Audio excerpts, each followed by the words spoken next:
7, 8 years ago.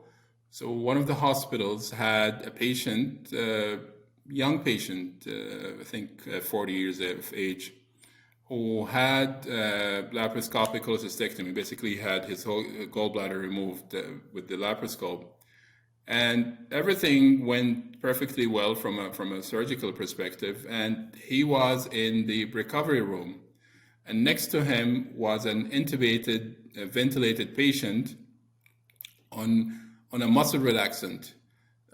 He was on brachyonium, and the nurse was going on her way to give that patient the brachyonium. She got distracted, so rather than giving the patient who's intubated, ventilated the brachyonium, she ended up giving the perfectly healthy 40 years of age patient who had his gallbladder removed, a day surgery, brachyonium. The bad part of the story is that patient ended up actually dying, and you could just imagine how horrible his death was, because you could, when you can't even call for help because you're paralyzed. I don't know if you saw the movie Awake. It was like about a decade ago or so. So some patients, and this is a phenomenon that is known, where some patients under general anesthesia, they sometimes their anesthetic, without the anesthesiologist knowing, becomes a bit light, so they wake up, but they're paralyzed because they're also under general anesthesia, so they can't even move. And some patients actually have PTSD, post-traumatic stress disorders, because you're awake but you can't move. In the first night I got to a hospital when I collapsed from my illness, they didn't know what's going on with me because I couldn't breathe and I had chest pain. He started a heart attack protocol, a myocardial infarction protocol, even though I was 22. Started to administer the medications. And what happened is that I came to the ER with an extremely low blood pressure. I had something like 80 systolic, which is like I was barely keeping awake because I was fainting all the time. And he already put the syringe inside my arm with medication that is a nitrate. And what nitrate does, it relieves the pressure of the heart, and also expands blood vessels. Because in situations like this, sometimes there's a lot of stress on the heart and the blood pressure is really high. But if you're not allowed to give it under a certain threshold of blood pressure, and I would probably stroke. Like I would get a stroke and maybe die if I would get this vaccination. And what I did, I just pushed his hand away. And if I wasn't a paramedic, I was probably not here to tell this story.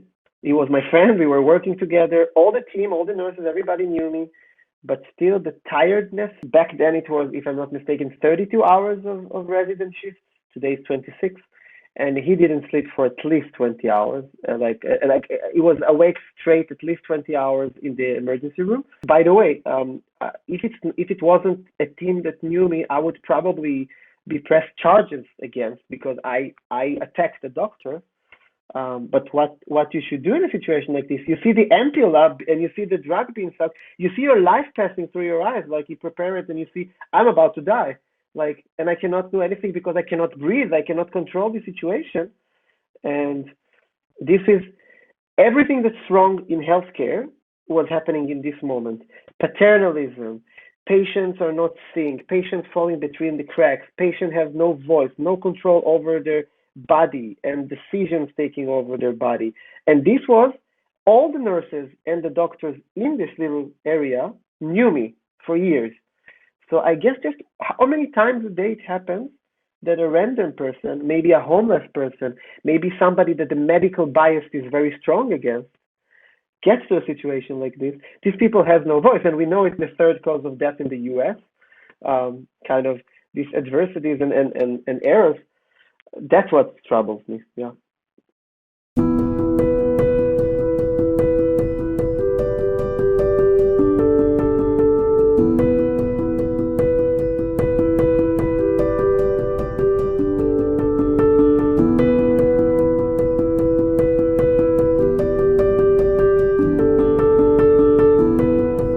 Unsafe medication medication practices and medication errors are a leading cause of injury and avoidable harm in healthcare systems across the world. Globally, WHO estimates that the cost associated with medication errors is 42 billion American dollars annually. In England, medication-related errors cause 1,700 deaths every year. The estimates for the US are around 100,000 deaths annually based on different kinds of research. Estimates are ungrateful to make since a lot of them are based on 10 or 20 years old research. In the last 2 decades, technologies have been proven to bring improvements in reducing medication errors when implemented and adopted well.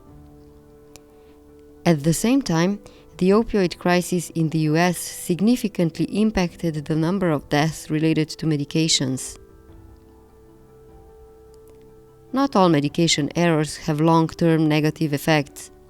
For example, out of more than 237 million medication errors that are made every year in England, 3 out of 4 are minor, according to BMJ Quality and Safety. In many instances, an error is a near miss, caught right before the patients receive medications.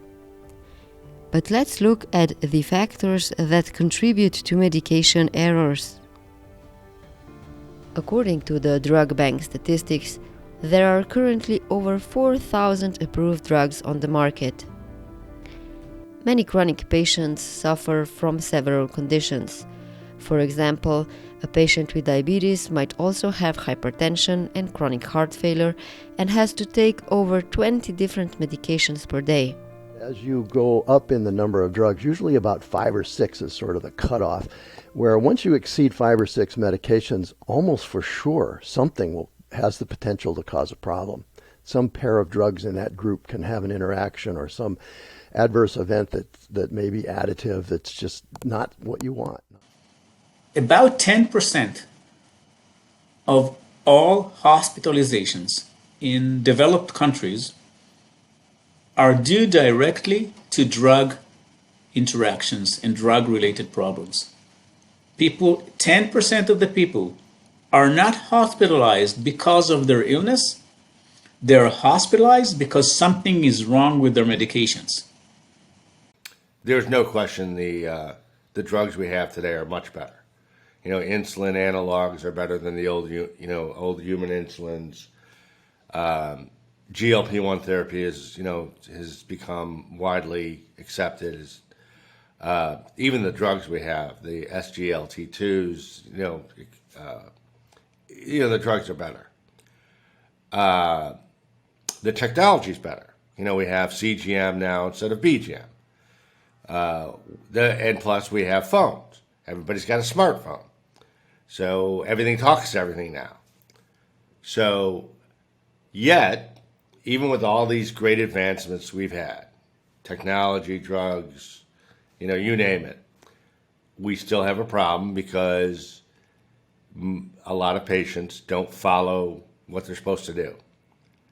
So even though we have a lot of great stuff, the same statistic keeps coming up over and over again, in that like 70% of the patients, and it doesn't matter whether they're insulin users or not, are not under what they define as good control. So there's a disconnect between all of this great stuff that we have and the actual results.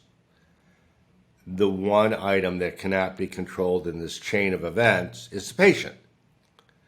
And there's so many factors that that have to be taken into account that aren't, quote unquote, directly diabetes related. So let's say you have a patient with either no insurance or a high deductible insurance. Well, there's a lot of patients in that situation. So what do? They skip doses. Well, that doesn't work. They're skipping doses because they can't afford it.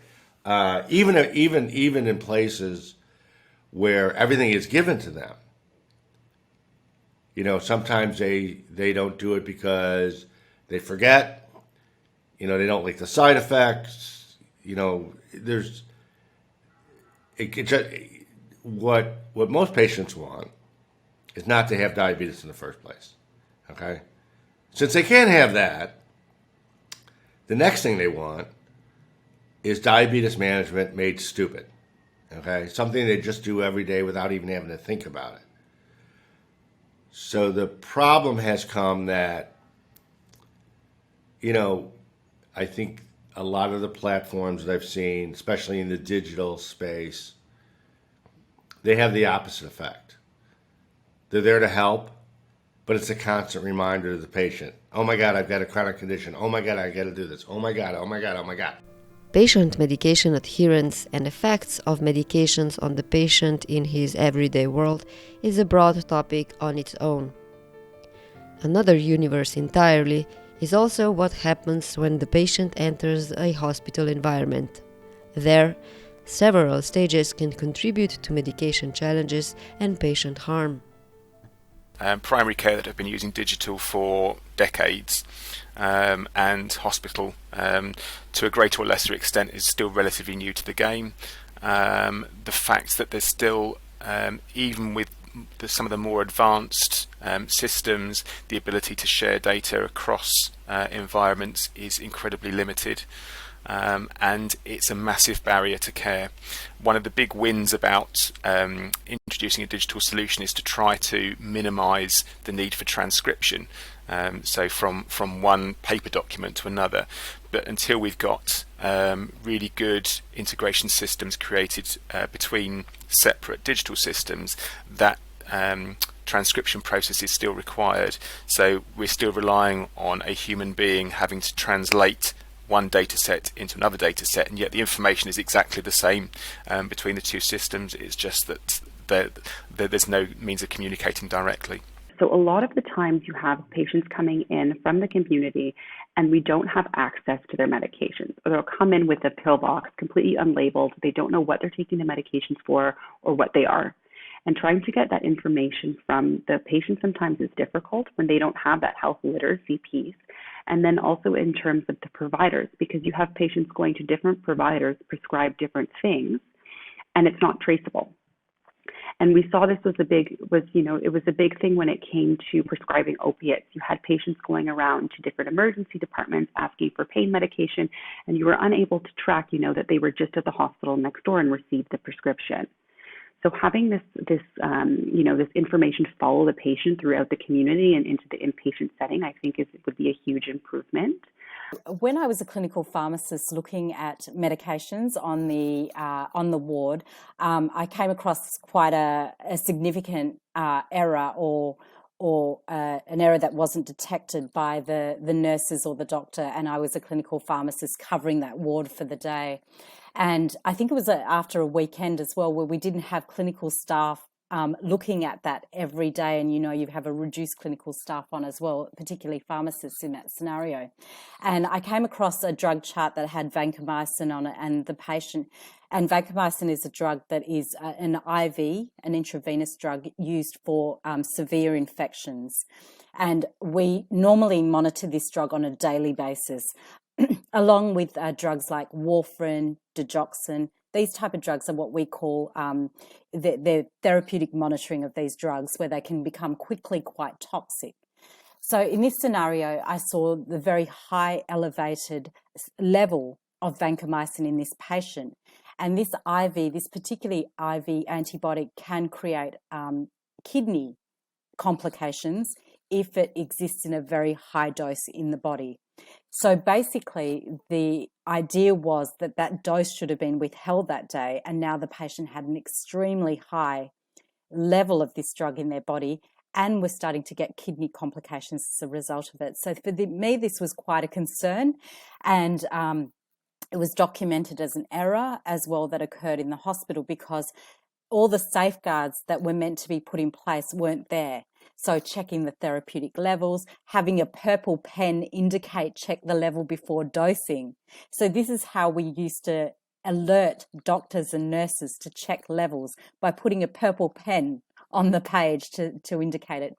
So you can see that's very, like it's a very, in a digital age where we have phones and so on, to be able to indicate that this is a really important drug with a purple pen, is as a highlighter is really sort of quite archaic. And so, this led to us thinking, okay, this cannot be our long-term solution on how we tell nurses and doctors to really care for the patient and to critically look after this, because what that results in by not caring for that patient properly is an ICU admission. So a patient ending up in an intensive care unit or in a high dependency unit, for example, and or the worst case scenario of fatality, like death. Like in this case, this didn't happen and we were able to quickly, turn things around in this situation, but it's not always the case. And this is I think, the scariest thing as a clinician is making these errors, because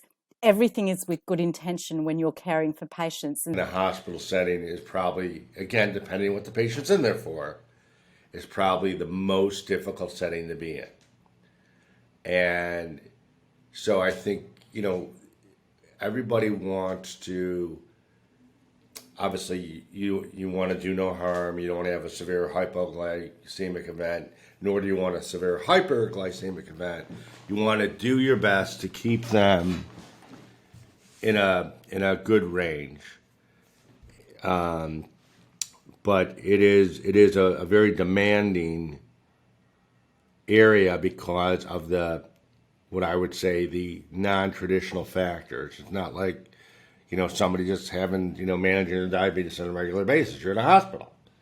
You're getting poked and prodded every couple hours. You're not sleeping probably like you normally do. You're not eating like you normally do. You're not exercising. You're under stress. I mean, all of these are complicating factors that even if somebody follows, let's say, the protocol to the letter, doesn't mean there's not going to be an issue. Challenging as an admission in the hospital already is, the doctor needs to create a list of all the patient's existing medications and decide what will happen to those medications during the hospitalization. If a hospital uses an electronic system for medication prescribing and management, the list can be much clearer in terms of what was prescribed. If paper is used, it can be more challenging. As we can see in this example, it might be unclear what medication is prescribed or what was the exact dosage. Illegibility is a huge issue also because many medications look or sound alike when written. Sufentanil and fentanyl are both opioids, but sufentanil is 5 to 10 times as potent as fentanyl. So, for example, if a senior doctor is dictating prescriptions for a patient to a junior doctor, an error can happen when the junior doctor is either writing medications on the paper or in the electronic system. And the list of look-alike and sound-alike medications is long. So a friend of mine's mother was a patient of mine, and she had an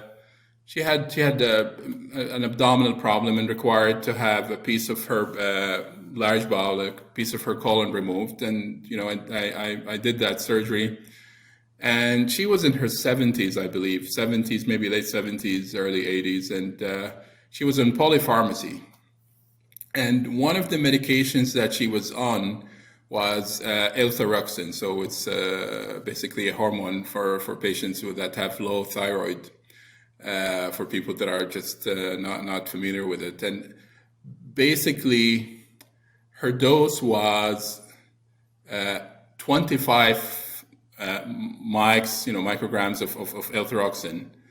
And at that time, the hospital that I worked in, the medications were actually brought in manually.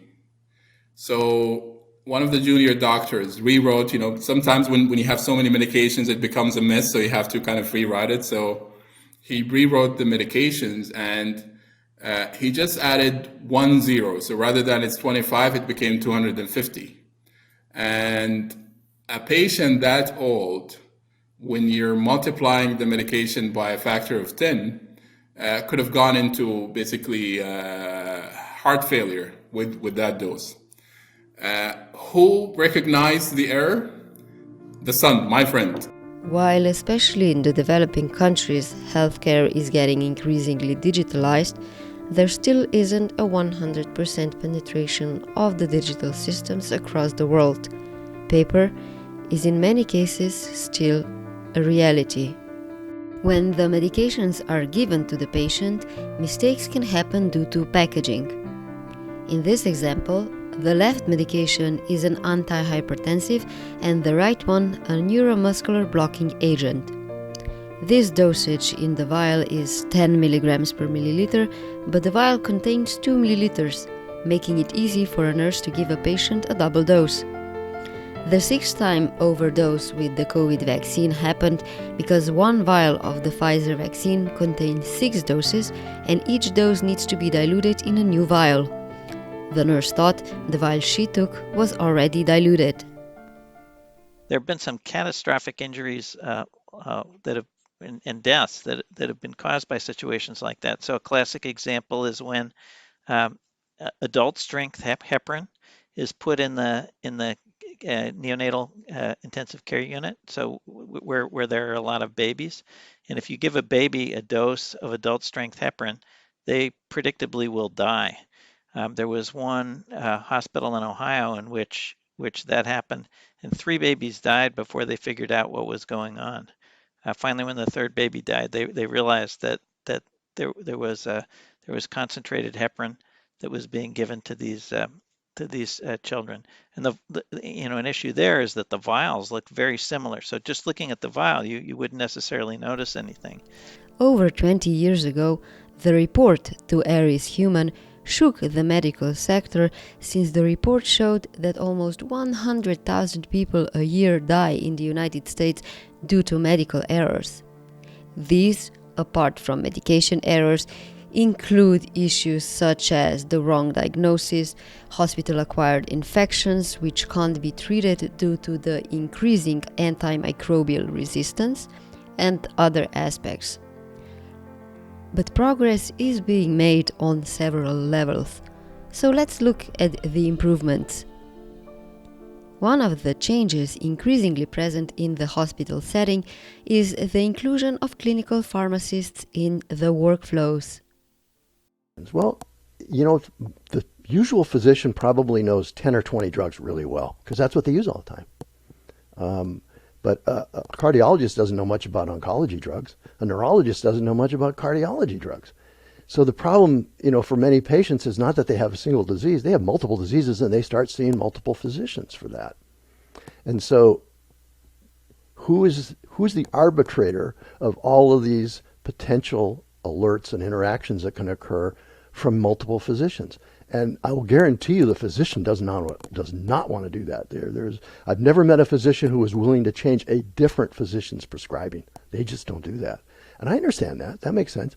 But that's where pharmacists can play a role, because we have no, we don't have a dog in that fight. We're just trying to take care of the patient. That's all. And we'll be happy to talk to both physicians to see if we can figure out a different way to do it. Many things have improved in the last 20 years. Among the factors are technologies supporting prescribers and nurses. In an ideal setting, medications are managed through a so-called closed-loop system.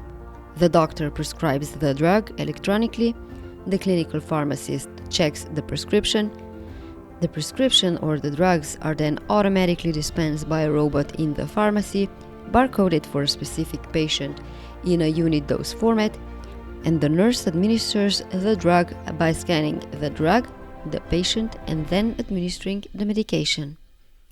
However, technologies are not perfect either. Prescribers may have decision support systems for prescribing medications and checking interactions that have limited usability. All of the legacy clinical decision support systems, particularly from the standpoint of drug management, which is my expertise, so I'm going to talk about that, are binary. You either alert or you don't alert. That's it. And so, if you're faced with the decision, do I put the alert in the system or not, Well, if I leave it out, what if somebody gets hurt? That's bad. So they put the alert in, even though it only happens 1 in 100, 1 in 1,000, 1 in 10,000 times. And that's what's produced all these false, inappropriate, positive alerts that occur and produces this alert fatigue that is so common. Some of the work that we did showed that when you just computerize ordering of medications, you can reduce the frequency of medication errors by around 80%. So pretty big decrease. With barcoding, you can reduce the chance of giving somebody the wrong medication to near zero. Barcoding really works well. But if you look at it from the other angle, what does it feel like to be a physician?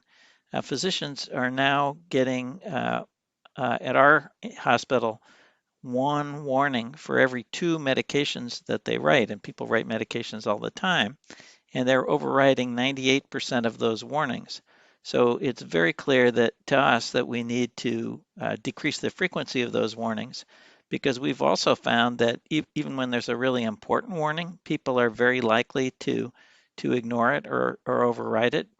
Again, just because they're getting so many warnings, and it's hard to sort out what's really important from what's not.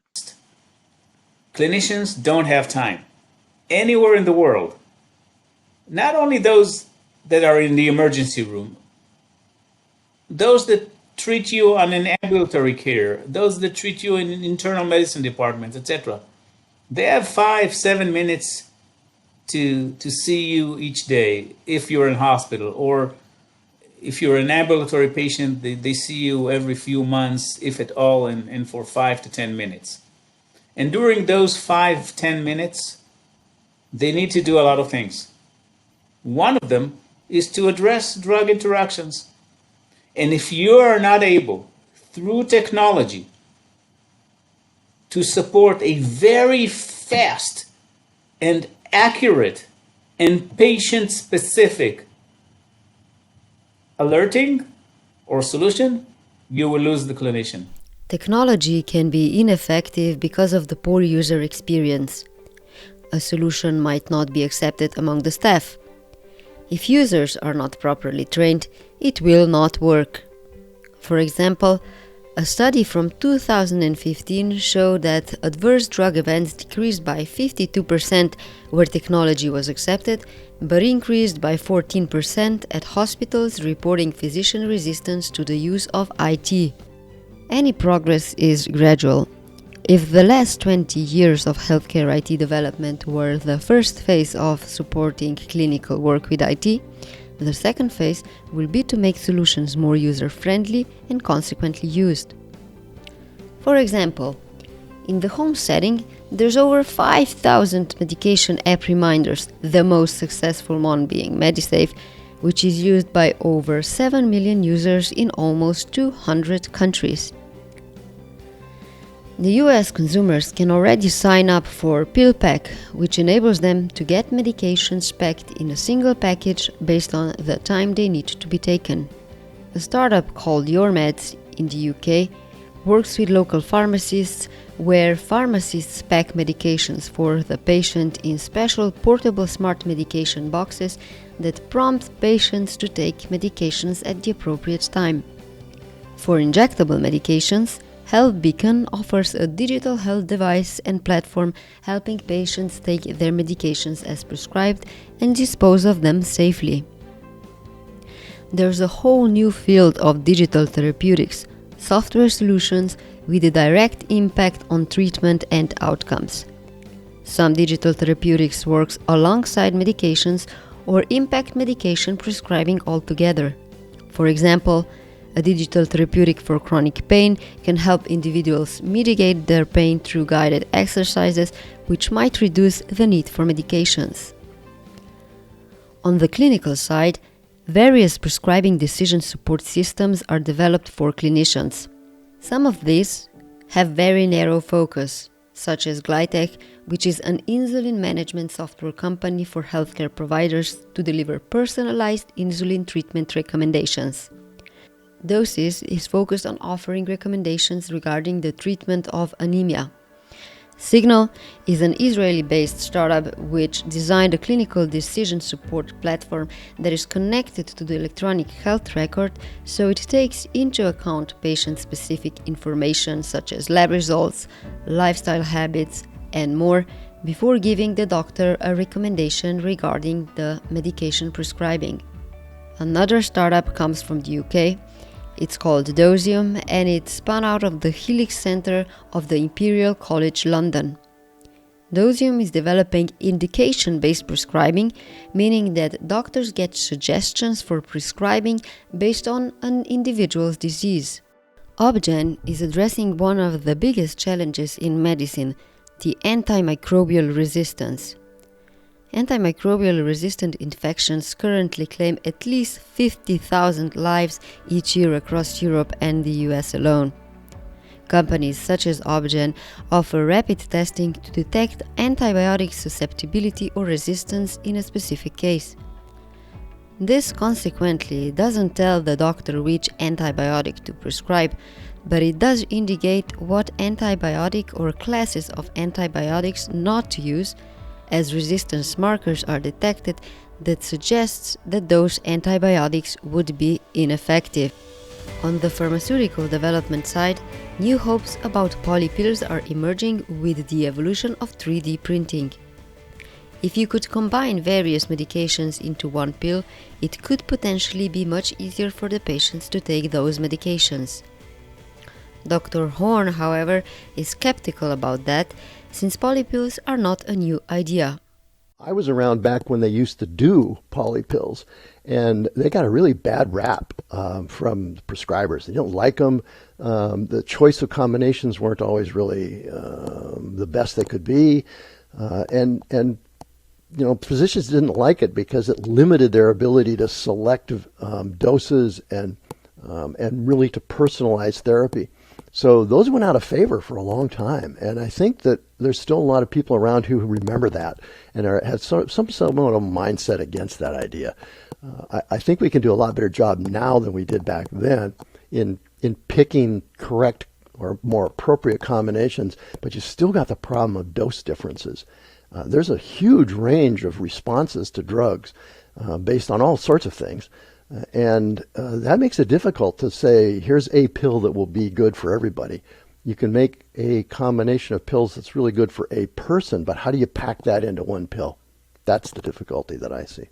And maybe there'll be a way to do that someday, but that's going to be hard to do. I mean, you have to have a huge number of different dosage forms. So, you know, from a manufacturing side, that's tough. With the advancements of science and AI, many hope the future lies in genomics-based prescribing.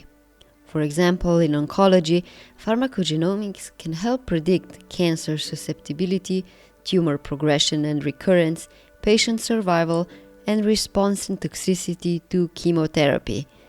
In essence, doctors are already deciding on genetic testings what they will prescribe in specific cancer cases. Outside of oncology, an often mentioned enzyme that is now thought to be involved in the metabolism of up to 25% of drugs that are common in use in the clinic is CYP2D6. With the help of this enzyme, it's possible to determine if a person is a slow or rapid metabolizer of a specific drug.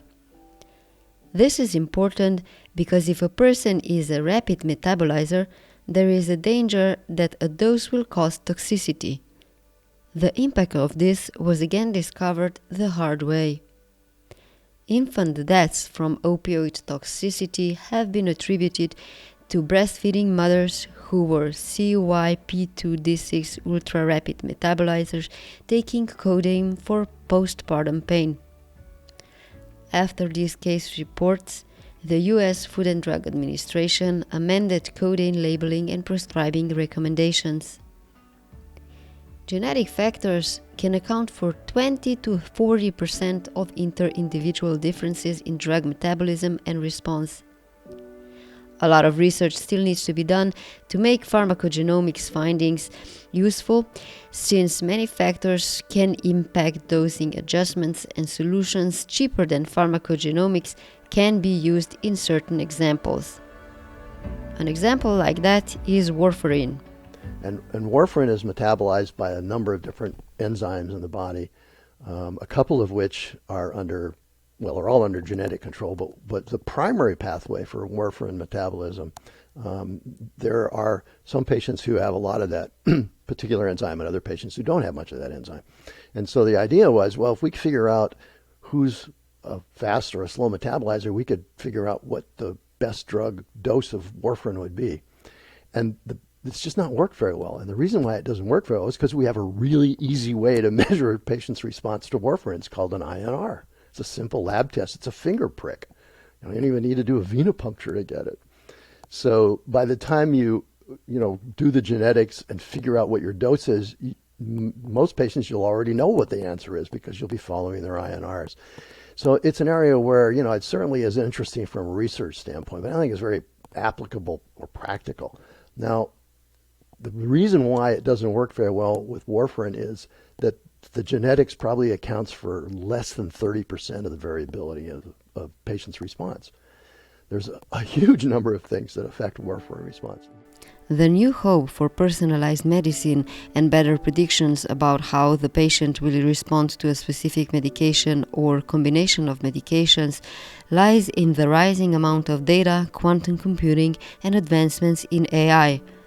The world of research is very optimistic. The number of combinations of drugs grows incredibly quickly with the number of drugs that are in a combination. So it is really not uncommon to encounter patients that can take 10, 20 drugs, prescription drugs at the same time to counter these very hard and multifactorial diseases. And the problem with that is that it's impossible to test all these possible combinations that patients might be taking on through clinical trials and in labs. So that essentially means that we are seeing these effects for the first time now in real-world patient populations. And so what the algorithms that we've been developing can help us do here is they can help us identify and flag potentially unwanted and side effects of these combinations of drugs and unsafe events that they might lead to before these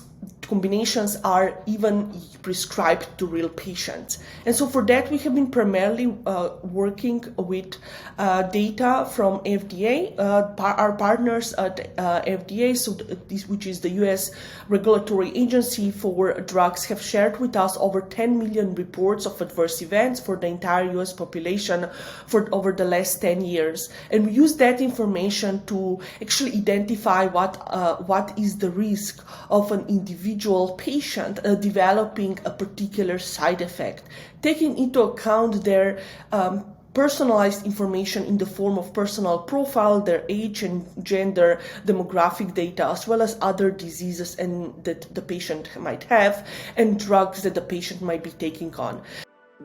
There is no shortage of ideas about what AI could achieve. The challenge at the moment, however, is the fact that research is done on retrospective data, it's done in controlled environments, and healthcare is often chaotic because of the nature of situations such as emergency admissions. Nonetheless, the amount of data is increasing and is already leading to the creation of so-called digital twins, computer simulations about responses to medications. This could have an important impact on drug discovery.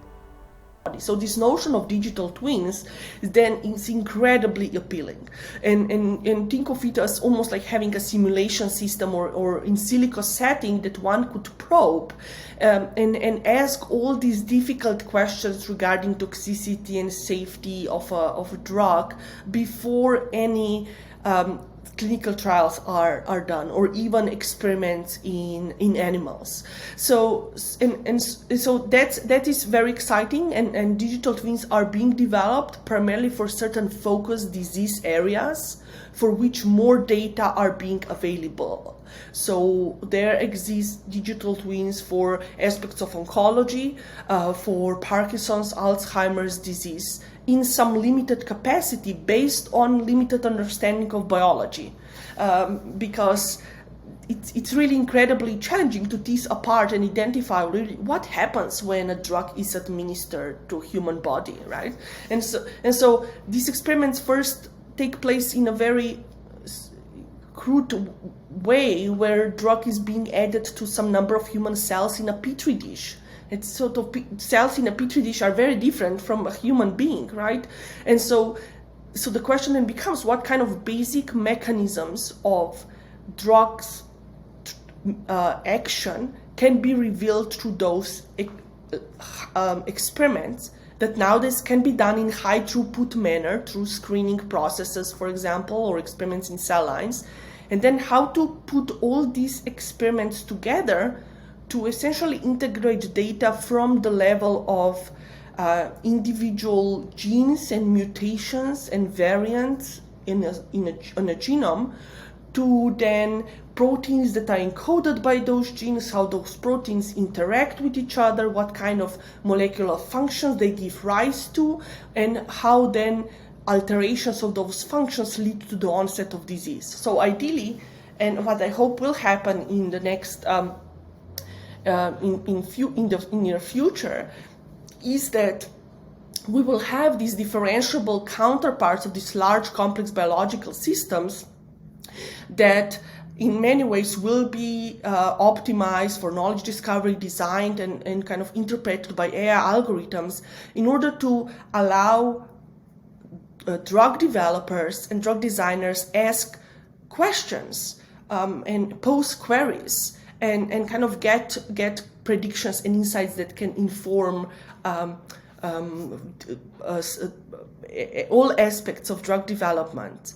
And the digital twins are particularly exciting from this standpoint. I hope that we'll have many more of them for a variety of disease areas, and that they will get better over time when more biological knowledge is being integrated from the gene level to healthcare and lifestyle level of a human body, in order to really understand the complexity of the drug. Medication-related patient harm is a multi-layered challenge that concerns everyone in healthcare: patients, doctors, nurses, pharmacists, leaders. While we may not be aware of it or feel it's not primarily our responsibility, we all play a role in the chain of events related to medication safety.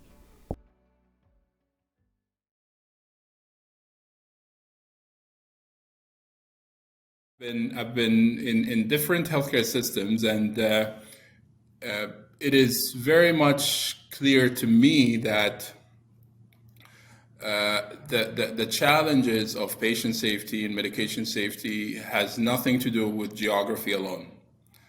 Because in a country like the US and Canada, the third leading cause of death after heart disease and cancer is medical errors.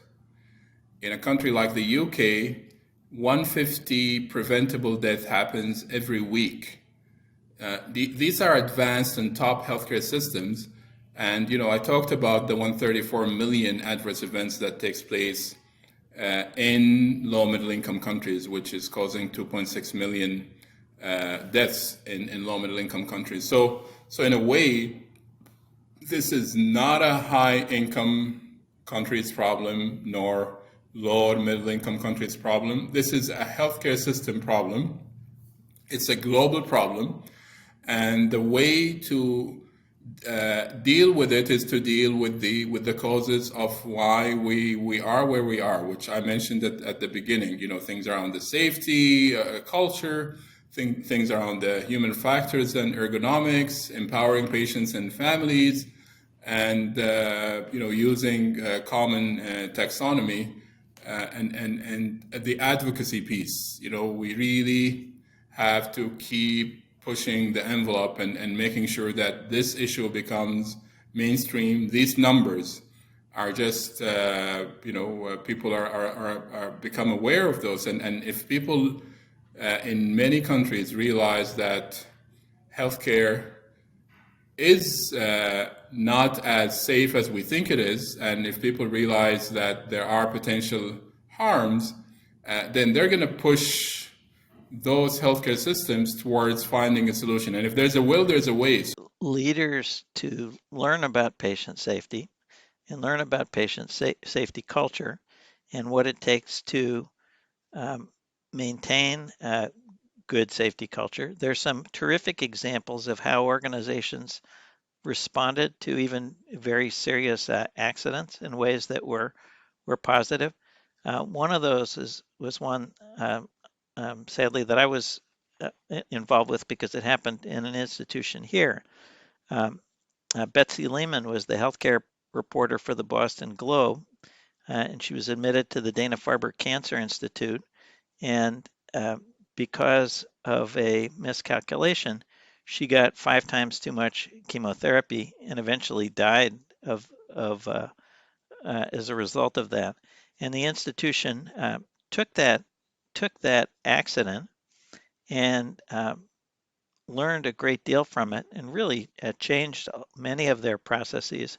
And I applaud the leadership at the Dana-Farber for all that they did around that. That's an example of an organization that really transformed its culture and the level of safety at the institution. After there was a serious accident. We don't want every institution around the world to have a serious accident before they go through this and work on it. So I think it's one of the most important things for healthcare leaders to learn about is this area of both safety and quality, what it takes to improve it, and how they can have an influence on making things better. We do talk a lot about no blame culture. I still think that people have some hang-ups about that as an idea, but certainly looking at it from an electronic prescribing lead, it's much more useful to be able to have instances flagged up as incident reports where no harm happened to the patient. That's very powerful, and we're not looking to try to then apportion blame to individuals. It is about trying to improve systems, but also within the NHS there is a push to try to talk about safety too. So this is rather than focusing always on errors, to also focus on what's good and learning from when things go well. And making sure that those kinds of practices are reinforced rather than always looking at just the negatives, because most of the time things do go right, and so it's important to learn the lessons of that rather than just focusing on when things go wrong. So the best clinical practices that I saw while I was travelling with the Churchill Fellowship I visited about 5 to 6 hospitals that range from the US through to the UK, Israel, Singapore, to look at the practices that were implemented in these, and then to see how we could then bring those practices into Australia. So some of the things that I saw were some had a very clear vision and strategy how they were going to implement the systems and the type of systems they wanted to bring in and the problems that they were tackling, and also the type of data that they wanted to record and capture through this. So that was a very interesting exploration into it, and what that showed as well is how they were able to reduce the medication errors in the hospital by implementing these best practices as well. So the best practices weren't only based on the digital technologies and automation, including robotics, medication dispensing robotics that they brought in, but the best practices related to the vision. The funding as well was a really important part, and the implementation of these systems. But I think the most enlightening thing for me was to understand the integrity of information on medication management is related to the biggest clinical system. So if you have an electronic medical record that integrates all the different parts of hospital medicine and community medicine as well, you have a more robust system and less errors and greater enhanced efficiencies as well. Healthcare is developing at a speed, just light speed. And the new, medications that are coming up, there's actually, they looked into the medical data and the time it would take for medical data to double. So in 1970, I think it was estimated that it would take, 20 years, 30 years for the medical data to double. In 2018, that number came down to 73 days. So every 73 days, the medical data double. And I think what closes the circle here is the patient. So, and the patient and the family. And I'll tell you why, because let's say that we're prescribing, a paracetamol for a patient, and you've got the best electronic health records, and you've got the best the computerized physician order entry, and everything goes well. But then at the point between the dispensing, the transcription and the dispensing of the medication, you could still have an overworked, understaffed unit where an individual nurse just makes the mistake. Now, who would be helping us to make sure that we really transform the safety is the patient and family. Because if the patient and family knows that, we're not trying to make patients and families clinicians. That's not the what I'm saying here. But we want to make sure that patients and families are really integral part of the team. So an overworked nurse who's basically just distracted does not end up harming the patient or the family member, because we have someone who's that part of the team. So I think that's what I'm trying to say. I think the technology is great. I think with time and getting also IoT, the Internet of Things, and AI, many things would help us. But that ergonomics, that human factors, engineering piece, I think this it would very much benefit from empowering patients and families.